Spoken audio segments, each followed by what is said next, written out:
Selamat pagi, siang, sore, malam. Kami dari kelompok 3 ingin menjelaskan tentang e-commerce, salah satu tren DSS. Hai, aku Alia Mizani akan memperkenalkan sedikit tentang e-commerce dan kaitannya dengan DSS. Kalian tentunya sudah familiar dengan beberapa brand ini, dan mereka adalah perusahaan e-commerce. Proses jual beli yang awalnya hanya dapat dilakukan secara offline berpindah dengan kemajuan teknologi sehingga dapat dilakukan secara online. Tentunya, hal ini menimbulkan disrupsi masif dalam proses jual beli pada umumnya. Tetapi, sebenarnya apa sih e-commerce itu? Menurut Palmurugan dan Narayana Sami, e-commerce merupakan suatu upaya untuk meningkatkan efisiensi dan efektivitas transaksi dari keseluruhan aspeknya, seperti desain, produksi, pemasaran dan penjualan produk atau layanan dengan memanfaatkan teknologi saat ini atau yang sedang berkembang. Kemudian, apa kaitan antara e-commerce dan DSS? Decision Support System atau DSS adalah sistem berbasis komputer yang didesain untuk membantu pembuat keputusan menggunakan data, pengetahuan, dan teknologi untuk mengidentifikasi masalah dan mencapai keputusan untuk menyelesaikan masalah tersebut. Kata kunci di sini adalah data. E-commerce menghasilkan sangat banyak data mentah, seperti misalnya performa produk, performa funnel pembelian, performa funnel checkout, performa kampanye, performa daftar produk, kupon, dan pemasaran. Data-data tersebut dapat digunakan DSS untuk membantu pengguna membuat keputusan. Bagaimana caranya? Simak penjelasan teman-teman saya ya.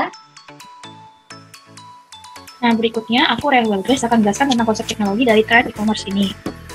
Nah, seperti yang Alia telah jelaskan sebelumnya, bahwa e-commerce ini sangat penuh akan data-data. Lalu data-data ini nantinya akan diolah untuk menghasilkan informasi yang akurat guna mendapatkan keputusan yang tepat dalam menjalankan bisnis proses pada e-commerce ini. Lalu, dari mana saja sumber data tersebut? Menurut Sucanat, ada 4 sumber data. Yang pertama adalah master data, berupa data pelanggan, produk, kode harga, dan diskon. Lalu berikutnya adalah data konfigurasi, dan yang ketiga adalah data operasi, OLTP, Online Transaction Processing. Nah, OLTP ini merujuk kepada data e-commerce yang bersifat transaksi seperti faktur pembelian, pemesanan, dan penjualan. Lalu yang terakhir adalah CRM dan ERP. Nah, kedua sumber data ini merupakan sumber data yang sangat kompleks karena menghasilkan data-data yang sensitif dan sangat mempengaruhi keseluruhan bisnis proses pada e-commerce ini. Nanti lebih jelasnya akan dijelaskan oleh teman saya yang berikutnya. Nah, tadi kan kita sudah bicara tentang bagaimana data dikumpulkan di proses dalam melakukan suatu informasi. Nah, di sini ada yang namanya teknologi pengumpul dan pemroses data serta pembangunan informasi yang relevan tadi nih, namanya adalah business intelligence atau BI. Dia ini digunakan untuk sebagai teknologi pendukung dalam mengambil keputusan yang tepat waktu, efektif, dan terencana. Bagaimana kerja dari BI itu sendiri? Nah, berikut adalah arsitekturnya. Di sini ada sumber-sumber data, yaitu dari Business Environment, CRM, OLTP yang berupa Order, Contract, dan Payments, dan yang terakhir adalah ERP. Data-data tersebut akan diintegrasikan dalam ETL atau Extraction, Transformation, dan Loading. Nah, di sini akan terjadi integrasi data berupa migrasi data, pengelolaan data, pembersihan, sinkronisasi, dan konsolidasi data. Nah, berikutnya data-data tersebut akan disalurkan ke dalam data warehouse, di mana data tersebut akan disimpan dan dikelola dengan baik berdasarkan tipe-tipe data tersebut. Nah, tak hanya sampai di situ, ada yang namanya aplikasi BI. Contoh-contohnya itu tertera pada gambar ini, di mana aplikasi ini akan menampilkan hasil dari analisis data yang disimpan tadi nih, menggunakan sistem informasi OLAP atau Online Analytical Processing, di mana OLAP ini akan melakukan analisis secara statistik yang real time terhadap data yang disimpan dalam database tadi.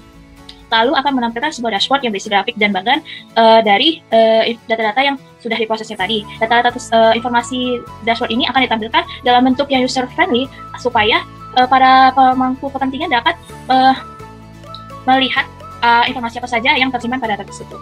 Oke, sekian dari saya, akan dilanjut dengan teman saya berikutnya. Stay tune!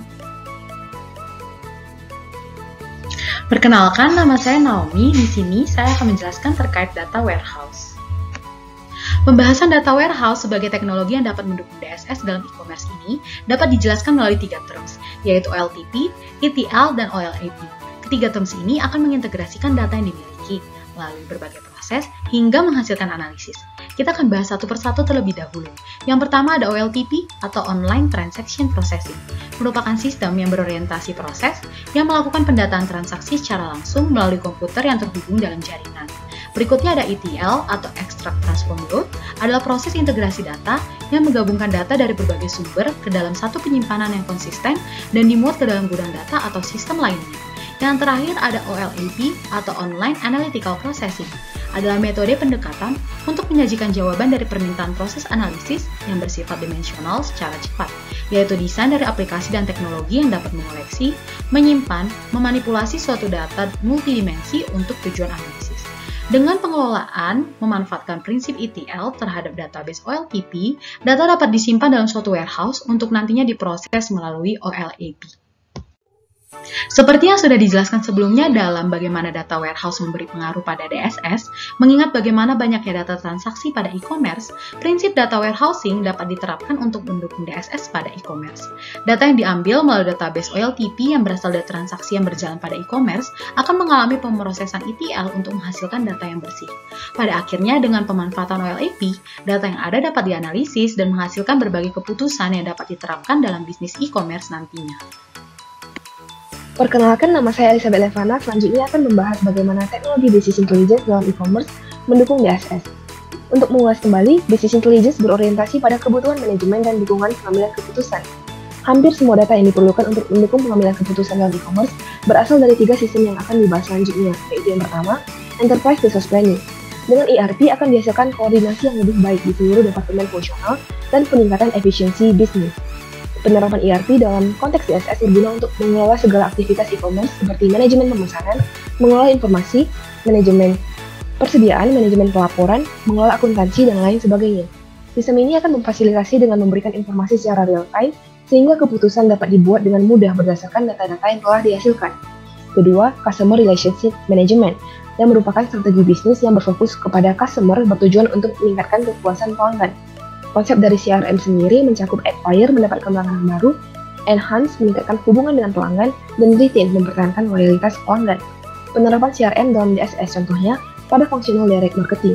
Informasi atau data penting dari pelanggan seperti nama, nomor telepon, alamat email, hingga ke hal yang lebih kompleks seperti interest atau produk yang paling sering dibeli mereka dapat digunakan untuk meningkatkan strategi marketing dengan mencocokkannya pada profil masing-masing pelanggan. Ketiga, Supply Chain Management, dengan mengelola aliran informasi, aliran produk, maupun aliran material antara pemasok perusahaan dan distributor.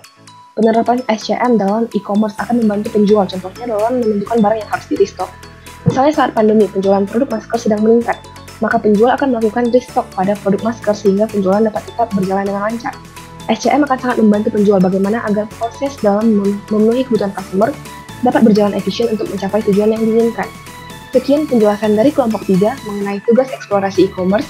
Kami mohon maaf apabila ada kesalahan kata-kata, dan terima kasih sudah menonton video kami.